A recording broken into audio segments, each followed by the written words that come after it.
Hello guys, আসসালামু আলাইকুম। Welcome back this another video. তো আজকে এই যে গুলশান এক থেকে তার পুরো গোল চত্বরে বসে আপনাদের আজকে দেখাচ্ছি আকাশের ওয়েদারটা এবং চারপাশটা গুলশান কত সুন্দর হয়েছে সেটা দেখাচ্ছি। পরে এইটা শেষ করে যখন মাওয়ার উদ্দেশ্যে রওনা দিলাম, তো টোল কেটে যখন একদম পুরো মাওয়া ব্রিজ উঠলাম, তো অ্যাট ফার্স্ট চিন্তা করলাম যে এখানে এসেছি ইলিশ না খেলেই নয়।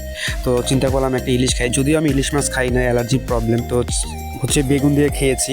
তো তারপর যতটুকু প্রয়োজন হয়েছে সেতটুকু দেখাচ্ছি। একদম পুরো হচ্ছে টাটকা সরিষা তেলের ইলিশ ভাজা, ওফ, ঘেরানটা পুরো না খেয়ে চলে আসছিল, একদম মনে হচ্ছে অমৃত খাবার। এই খাবারটা আসলে যারা না খেয়েছে তখন কারো বুঝতে পারবে না যে এই খাবারটা কী। আসলে সবাই খেয়েছে, আমরা বাঙালি, তো মাছে ভাতে বাঙালি। তো যখন ওইটা খাওয়া শেষ করে যখন মাওয়ার একদম সাইডে আসলাম নদীর মাঝখানে, ওই দেখা যাচ্ছে পদ্মা ব্রিজ, আমাদের সেই ঐতিহ্যবাহী পদ্মা ব্রিজ। তো বিষয়টা আসলে খুব ভালো লেগেছে, আর পরিবেশটা একদম পুরো ফাঁকা, অসাধারণ। পরে এইটা শেষ করে যখন বালুরঘাট পার্কে ঢুকলাম, মূল উদ্দেশ্য আজকে এখানেই আসা।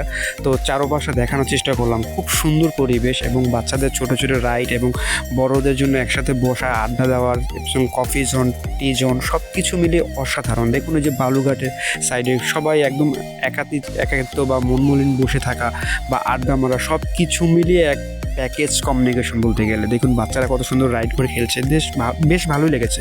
তো থ্যাংক ইউ ভিডিওটা দেখার জন্য।